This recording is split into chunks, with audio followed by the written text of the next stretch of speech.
Señor nos bendiga, mis hermanos. Señor nos bendiga.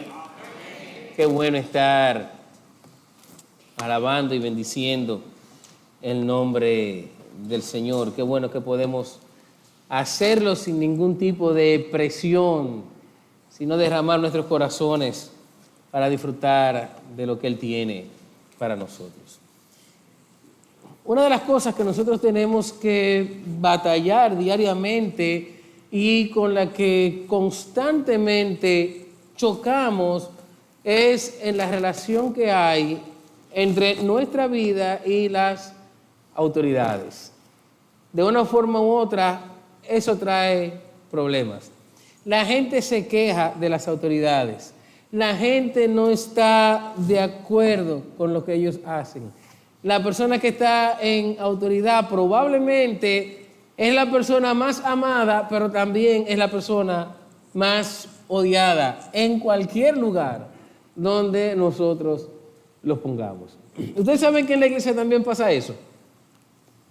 En la iglesia pasa eso y muchas veces tenemos dificultades con aceptar la autoridad, con relacionarnos con eso. Nos quejamos, a veces no estamos de acuerdo, a veces simplemente lo hacemos porque queremos llevar la contraria, pero de una forma u otra no siempre nos relacionamos de la manera correcta con la autoridad. El apóstol Pablo nos habla de eso. En nuestra carta, que ya es nuestra carta, la carta a los tesalonicenses, creo que al punto que en donde nos encontramos, nos hemos identificado tanto con ella que podemos llamarle nuestra carta. Creo que el Señor nos ha hablado a todos por medio de ella. Y en nuestra carta, ya cerrando el capítulo 5, el apóstol Pablo nos da algunas instrucciones que van a ir directamente a la vida de la iglesia. Y quiero que vayan conmigo al 5 de la primera carta a los tesalonicenses. Vamos a leer dos versos allí, los versos 12 y 13. Primera a los tesalonicenses, capítulo 5. Vamos a leer los versos 12 y 13. Dice la palabra del Señor: pero les rogamos, hermanos, que reconozcan a los que con diligencia trabajan entre ustedes y los dirigen en el Señor y los instruyen, y que los tengan en muy alta estima con amor por causa de su trabajo. Vivan en paz los unos con los otros. Padre, gracias por tu palabra. Gracias, Señor, porque tú has hablado a nosotros por medio de ella y sabemos que lo vas a hacer también en esta mañana. Ayúdanos a seguir adelante y permite, Señor, que no haya nada en nosotros que impida que tu palabra sea predicada y recibida. Edifícanos en esta mañana por tu Hijo Jesucristo. Amén y amén. Ya estamos en la última parte de esta carta. Hemos recorrido desde el primer verso del capítulo 1 y ya a la altura que estamos, diríamos en un buen dominicano, ya hemos doblado la curvita de la Paraguay. Estamos viendo solamente la meta delante de nosotros y estamos a punto de alcanzarla. Pero como en todas sus cartas, el apóstol Pablo ha dedicado la última parte a traer enseñanzas de aplicaciones a la vida del creyente, y en esta ocasión no solamente la vida del creyente, sino que va a traernos enseñanzas más puntuales para el desarrollo de la vida de la iglesia. Desde el capítulo 4, él comenzó a traer algunas exhortaciones a nuestra vida y nos enseñó 4 cosas principales allí. Nos enseñó que para tener una vida como agrada al Señor, debemos crecer en santidad, crecer en amor, debemos crecer en buen testimonio o en una vida de madurez cristiana, y debemos crecer en esperanza. Después de enseñar eso como un conocimiento general o una petición general, él va a pedir y a traer algunas exhortaciones que que, como les acabo de decir, van directamente al desarrollo de la vida de la iglesia, a la comunidad, a que podamos avanzar y relacionarnos de forma tal que no tengamos ningún tipo de conflictos entre nosotros.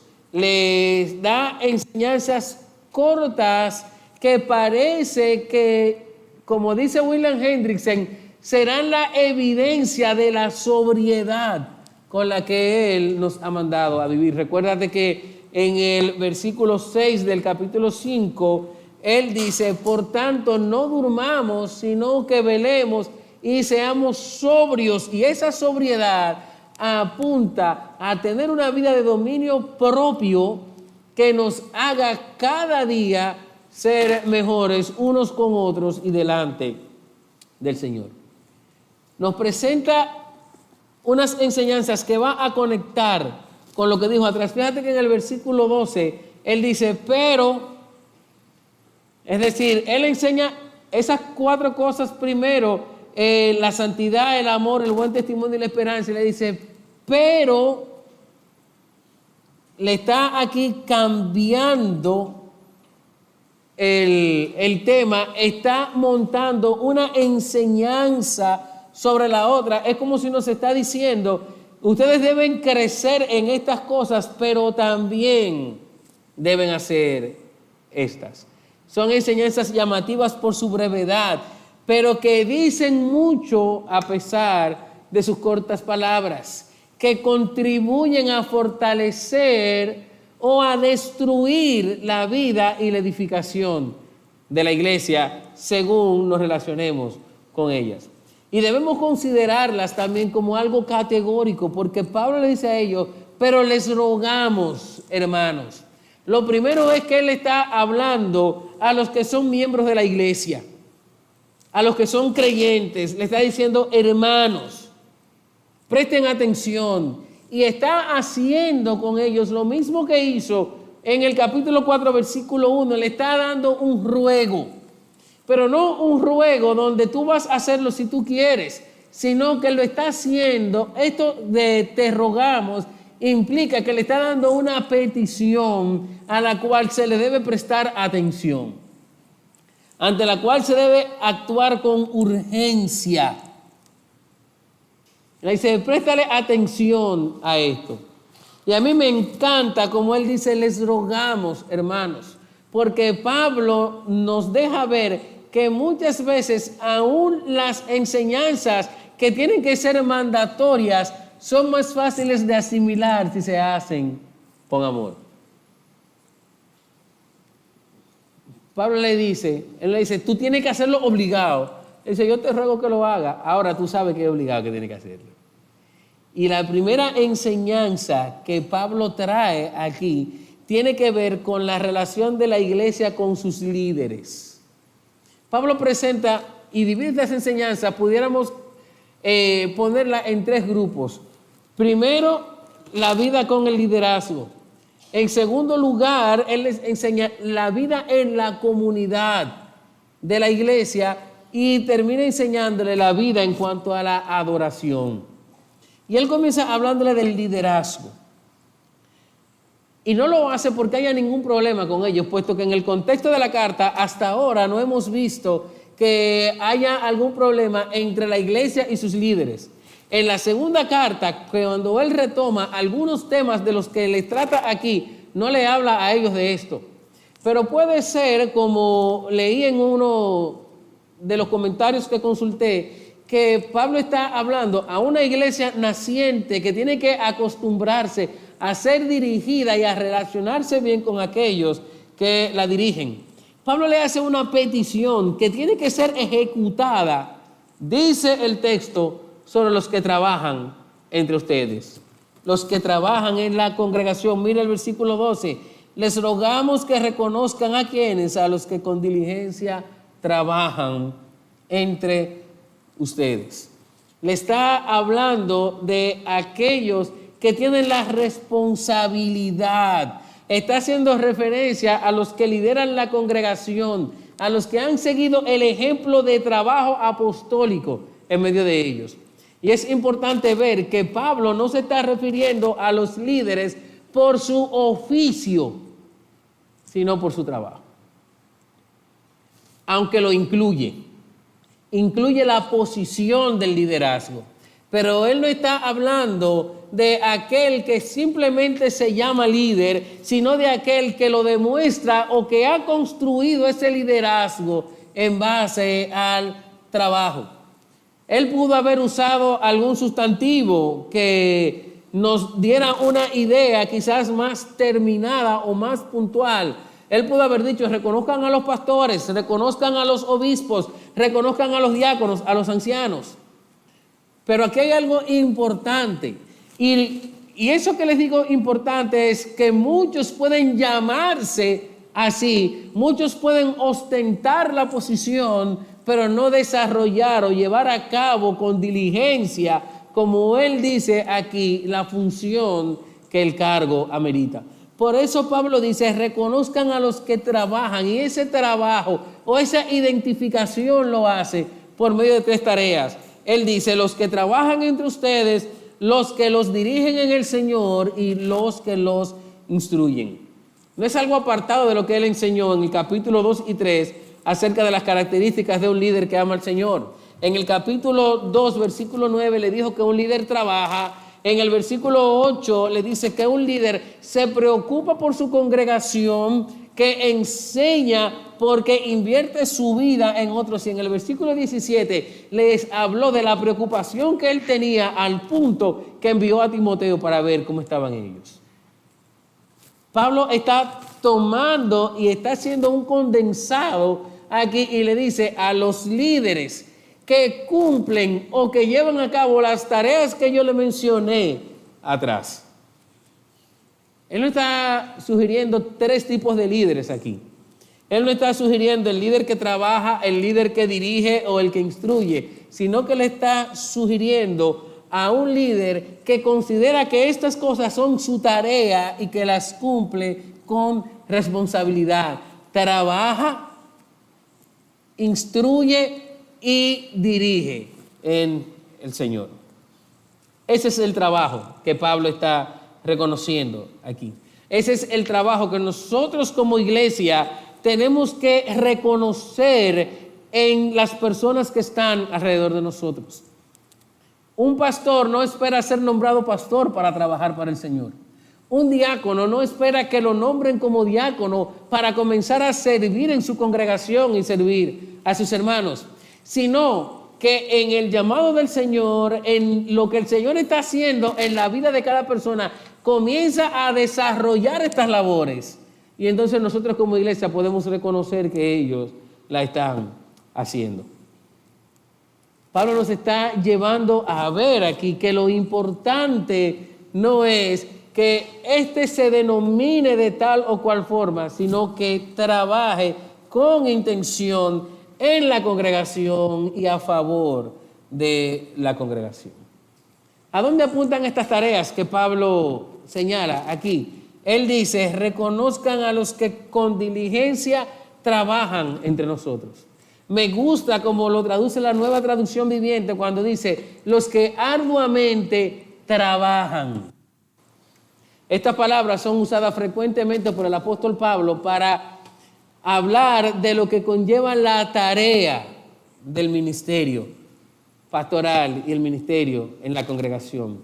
El verbo trabajar aquí apunta a un trabajo arduo, a un trabajo duro que provoca cansancio, que muchas veces resulta doloroso. No es un esfuerzo puntual, sino una entrega constante a la labor de conducción de la iglesia. No es una tarea que hiciste y punto, sino es algo que constantemente estás haciendo, en lo que estás empleado de forma tal que la obra del Señor y su iglesia avancen hacia donde el Señor tiene. Este trabajo incluye lo que Pablo le decía a Timoteo: trabajar a tiempo y fuera de tiempo.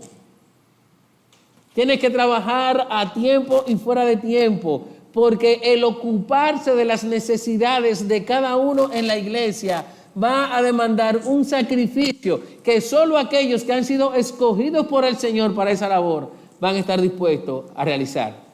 conlleva un cuidado personal en la exposición del Evangelio, aplicándolo a las situaciones diarias de la vida, a situaciones concretas, aplicándolo en advertir, en amonestar, en ayudar, en traer a los demás.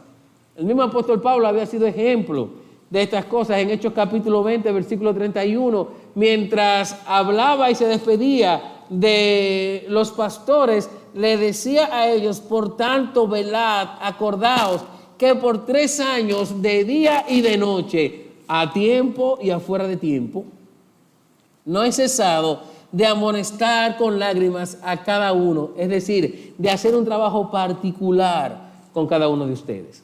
Pero no solamente habla de los que trabajan, sino que él dice de los que nos dirigen.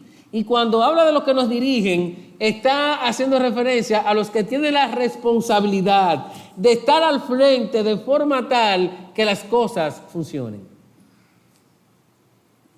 No está hablando de una dirección vana, sino de una dirección con responsabilidad. En el sentido literal, pudiéramos decir que está hablando de los que se colocan al frente y que tienen que exponerse públicamente a los demás. Pero esta exposición pública no tiene que ver solamente con que, wow, qué lindo habla, qué lindo canta, sino que tiene que exponerse públicamente, aun cuando hay peligros que atacan la iglesia.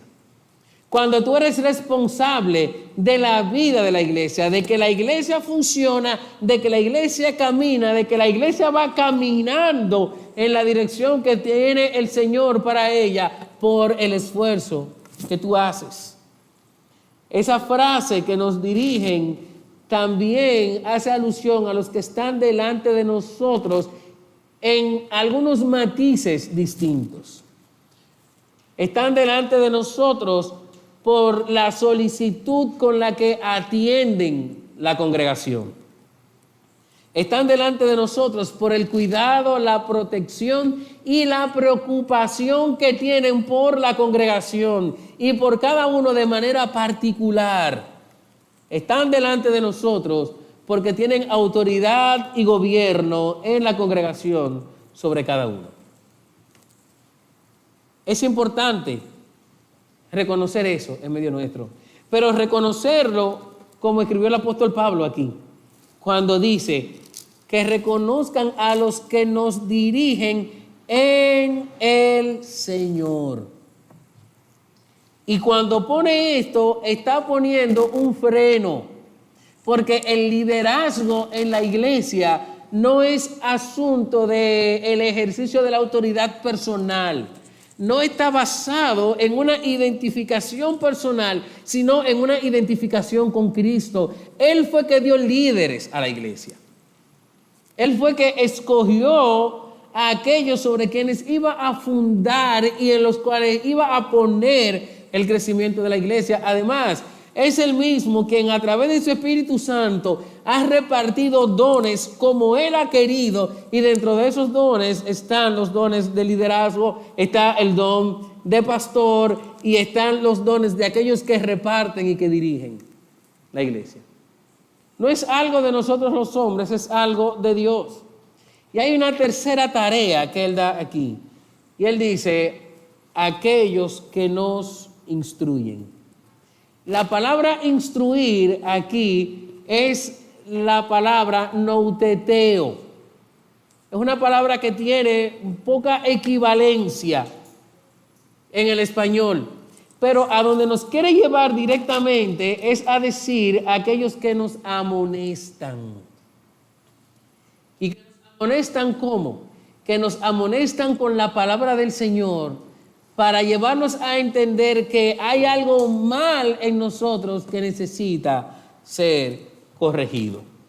Esa amonestación apunta a poner la mente en orden por medio de la instrucción de la palabra del Señor. Se refiere a la tarea de guiarnos al crecimiento espiritual de forma tal que podamos desarrollar convicciones firmes, que podamos desarrollar una mente espiritual cada día más parecida a la mente de nuestro Señor Jesucristo.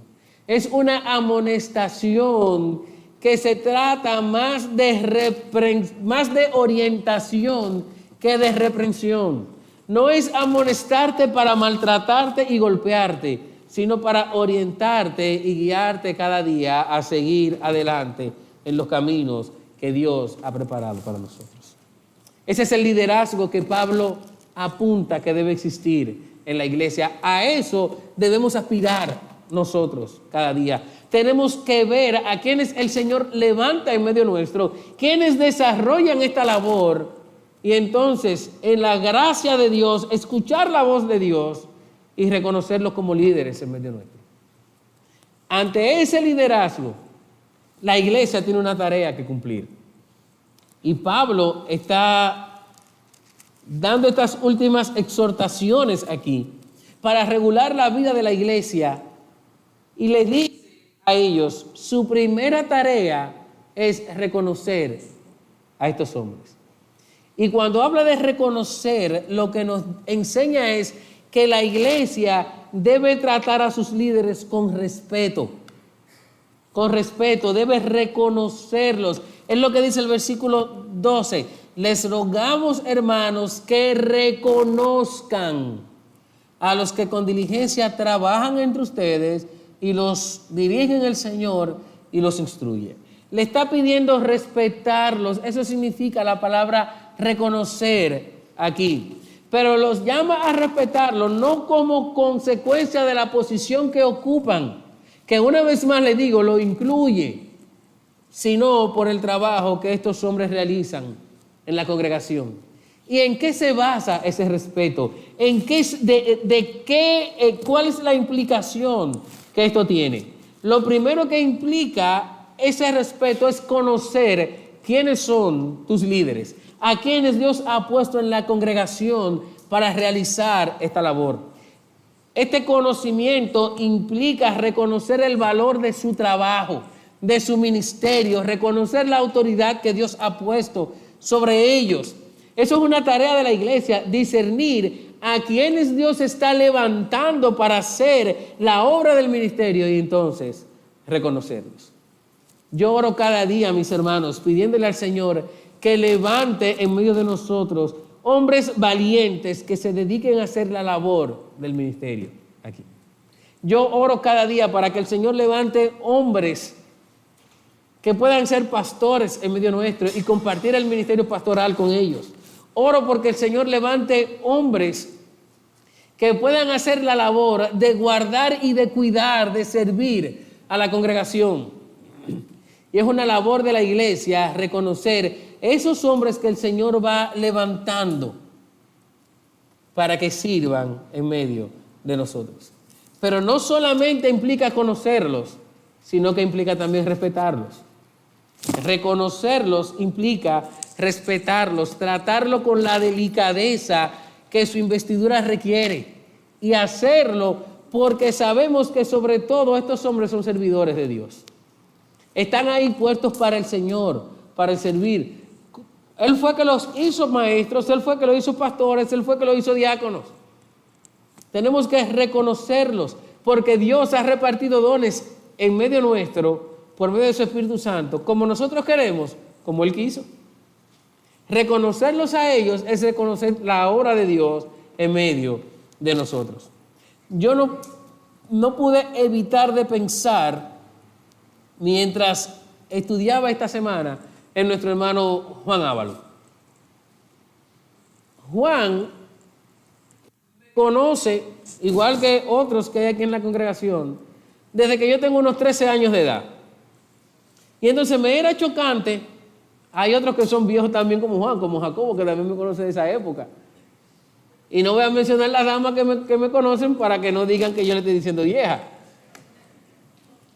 Pero me era chocante cuando Juan me decía, pastor, usted puede. Y yo decía, Juan, no me diga así. Y éramos grandes amigos. Y él siempre me decía, usted, pastor. Si mencionaba mi nombre, decía Pastor Luis. Yo me sentía incómodo. Y decía, Juan, pero que te tengo que decir, usted soy yo. Y él decía, lo que pasa es que hay algo que nosotros tenemos que respetar, y es la investidura que Dios ha puesto sobre usted. Y déjeme decirle algo, mis hermanos. Cuando yo comencé a estudiar esta carta, había textos que yo decía, cualquiera los vuela y no los predica, y este es uno de ellos. Pero una de las ventajas que tiene la predicación es positiva, es que yo comencé en el capítulo 1, versículo 1. Cuando llego al capítulo 5, versículo 12, nadie puede malinterpretar las palabras porque están ahí. Y hemos venido hablando de todo lo otro. Pero yo tengo la labor de enseñar estas cosas porque yo oro porque el Señor traiga más pastores. Entonces, no es por mí, también es por ellos. Y digo esto porque honestamente me es incómodo hablar de este tipo de cosas. Pero es lo que dice la palabra del Señor. Y hay que enseñar todo el consejo de Dios. Nosotros tenemos que aprender a respetar la investidura de aquel que sirve al Señor. Porque no es un servidor mío, es un servidor del Señor. El Señor lo ha puesto para servirme a mí, pero yo tengo que reconocerlo como servidor del Señor. Y entonces yo tengo que respetarlo. Puedo ilustrar esto también en una escena de una película que vi hace unos años. De esta película donde siempre ponen al presidente de los Estados Unidos. Siempre el presidente sale en las películas. Y el presidente tenía un gran amigo que era su consejero. Y cuando estaban en privado, se hablaban de tú a tú. Y se hablaban mal. Y se decían a veces hasta cosas ofensivas. Y practicaban boxeo juntos.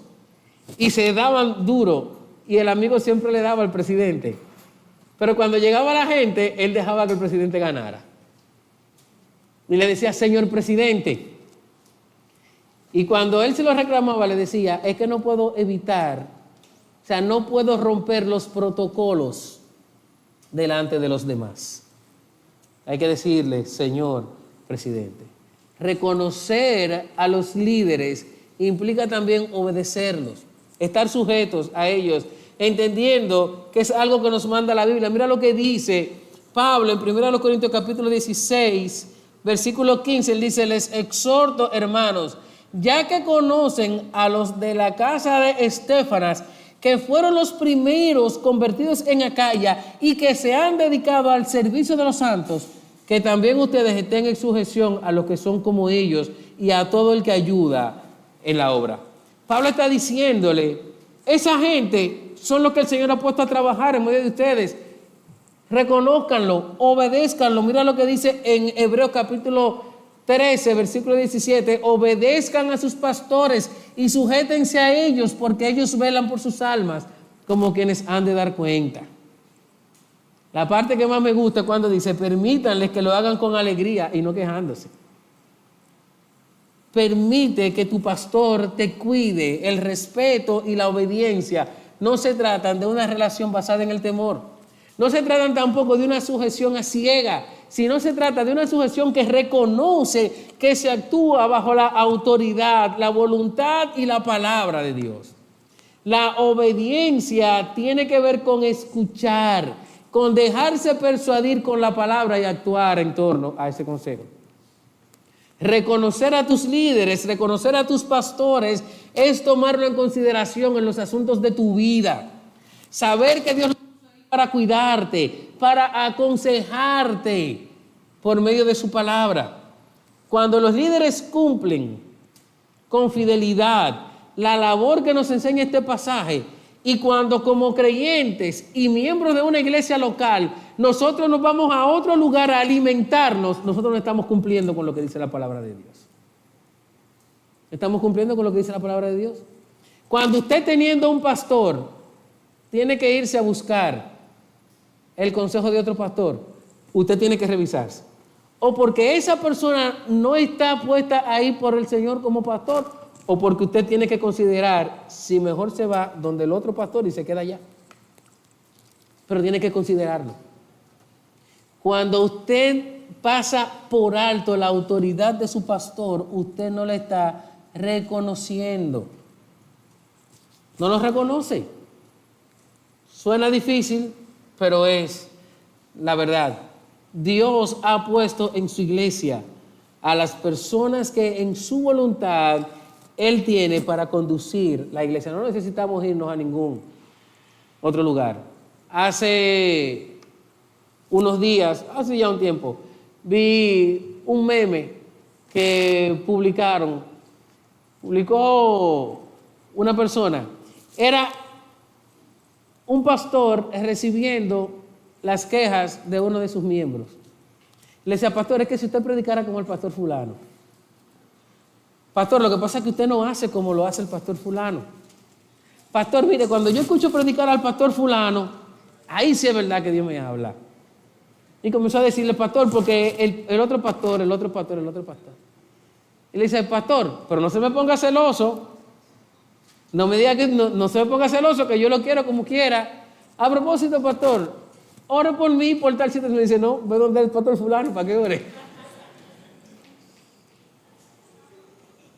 Tenemos que aprender que Dios nos ha dado pastores y líderes para que cuiden nuestro corazón, para que den cuentas delante de Dios por nosotros.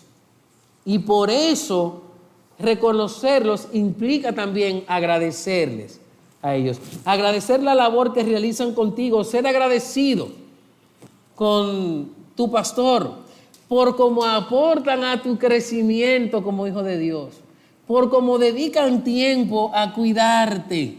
Y la manera más práctica de agradecer o más visible de agradecer y reconocer a tus líderes es la segunda tarea que nos da el versículo 13. Nos enseña aquí, mira lo que dice el texto. Después que dice, reconózcanlo a los que trabajan, es decir, a sus líderes. El versículo 13 dice, y que los tengan en muy alta estima con amor. La segunda enseñanza que nos da este texto es que la iglesia debe procurar amar a sus líderes.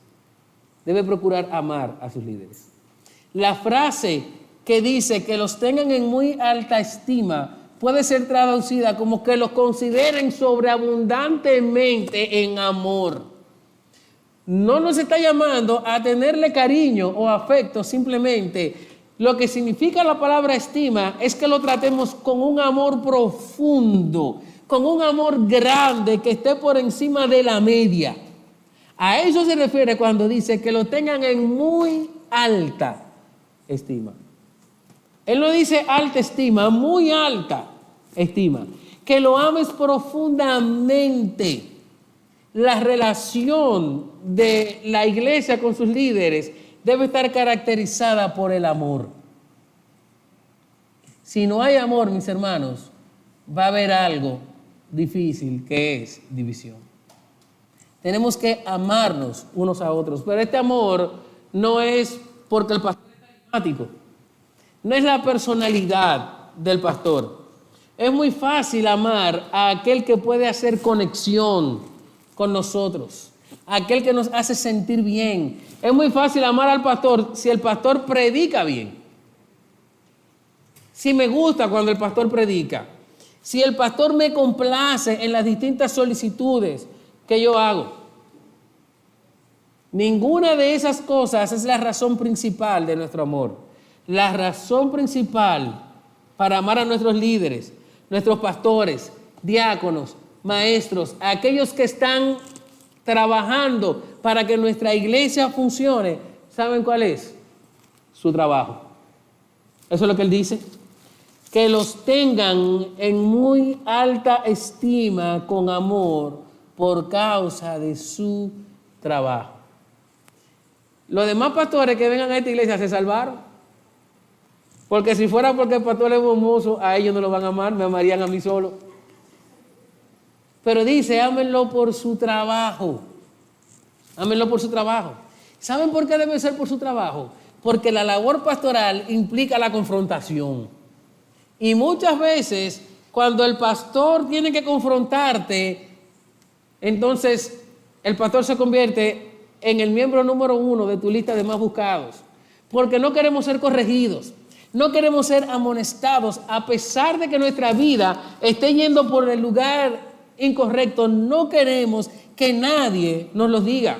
Y entonces el pastor pasa a estar en la lista de los más buscados. Hay que reconocerlo por su amor, porque si valoramos su trabajo y reconocemos que éste no tiene la intención de ofendernos, sino de llevarnos a crecer y a cumplir lo que el Señor tiene para nosotros, a pesar de lo dolorosa que pueda ser la corrección, vamos a poder amar y amar profundamente a aquel que nos corrige. Hablando a los filipenses acerca de Epafrodito, Pablo los animó a amarle, no considerando los vínculos que había con ellos, sino considerando su trabajo. En Filipenses capítulo 2, Pablo le dice a partir del versículo 29, hablando de Epafrodito, recíbanlo pues en el Señor con todo gozo y tengan en alta estima a los que son como él. Se parece a lo que nos está diciendo aquí en el capítulo 5, ¿verdad? Se parece que está diciendo lo mismo. Ténganlo en alta estima, ámenlos a los que son como él. Pero ¿cómo era él? Dice Pablo en el versículo 30, porque estuvo al borde de la muerte por la obra de Cristo, arriesgando su vida para completar lo que faltaba en el servicio de ustedes hacia mí. Amar al pastor y a los líderes que Dios ha puesto sobre ti es amar a Dios. Es amar a Dios porque es Dios quien lo ha puesto ahí, es Dios quien lo ha designado. Es amar a Dios porque tenemos que amar a Dios por encima de todo. Es amar a Dios porque al amar al pastor amamos su obra y amamos a quien la realiza en medio de nosotros. Pero ese amor tiene que ser más que palabras. Ese amor tiene que ser algo concreto. Tiene que traducirse en obras. Cuida a tus líderes. Cuida a tus líderes. Y una de las maneras más prácticas que tenemos que observar en la iglesia para cuidar a nuestros líderes es no murmures en su contra. La murmuración corta el amor y trae división. Si hay alguna situación, ven donde ellos.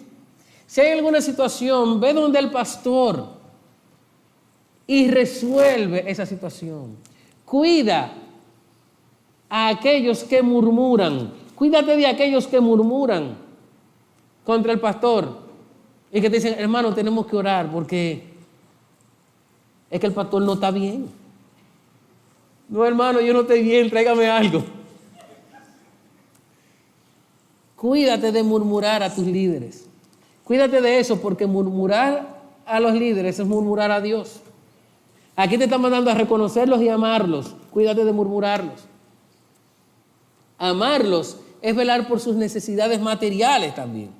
Sobre todo aquellos que se dedican por completo a la obra.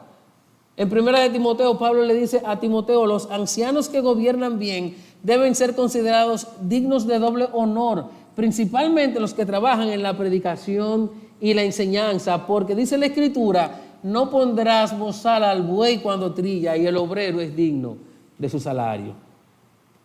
Amar a tus líderes implica pasar de las palabras a las obras, cuidando de sus necesidades. Y el amor es importante porque estimula a seguir adelante. Yo no me imagino lo que sería ser un pastor en una iglesia que no te ama. Gracias al Señor yo no he tenido esa experiencia, pero debe ser una tarea difícil y dura. Debe ser una tarea como cuando Jonás fue a predicar a Nínive, que Jonás sabía que estaba en la boca del lobo y que los ninivitas podían matarlo. Y aún así hay que hacer la tarea. Hay una última cosa que Pablo les enseña aquí. Y es que después de decirles, reconócelo, respétalo, ámalo, Pablo dice, vivan en paz los unos con los otros. Este es un mandato que probablemente deberías estar encabezando la lista de lo que Pablo hace. Es un mandato que va en las dos vías. La iglesia debe vivir en paz con sus líderes, los líderes deben vivir en paz con la iglesia. Es un mandato que todos debemos perseguir. El Salmo 34:14 dice, apártate del mal, haz el bien, busca la paz y síguela. Marcos capítulo 9, versículo 50, Jesús dijo, estén en paz los unos con otros. En Romanos 18, el apóstol Pablo le dice a la iglesia, si es posible, en cuanto dependa de ustedes, estén en paz con todos los hombres.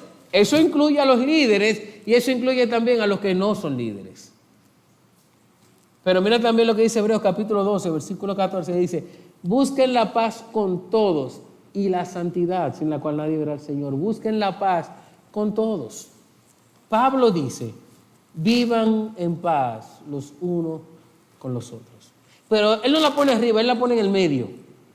Para que podamos entender que los líderes tienen que vivir en paz con su congregación. El líder no puede ser una persona rencillosa, no puede ser una persona que esté todo el tiempo buscando un pleito o causando desavenencia entre los hermanos. Pero los hermanos tampoco tienen que vivir buscando siempre un pleito. Tenemos que vivir en paz. Tenemos que apartarnos de conflictos. Siempre concentrarnos en vivir de forma que tu vida reciba y aporte edificación en tu relación con los líderes que Dios te ha dado. A veces, hermanos, hay hermanos que parece que les gusta vivir en una guerra eterna. Que para todo tienen un problema. Que nunca están bien con nadie. Que el pastor nunca lo hace bien. Que el diácono nunca lo hace bien. Gracias al Señor, nosotros no tenemos hermanos de eso aquí. Que el Señor me oiga. Pero es una responsabilidad de todos, mis hermanos, vivir en paz.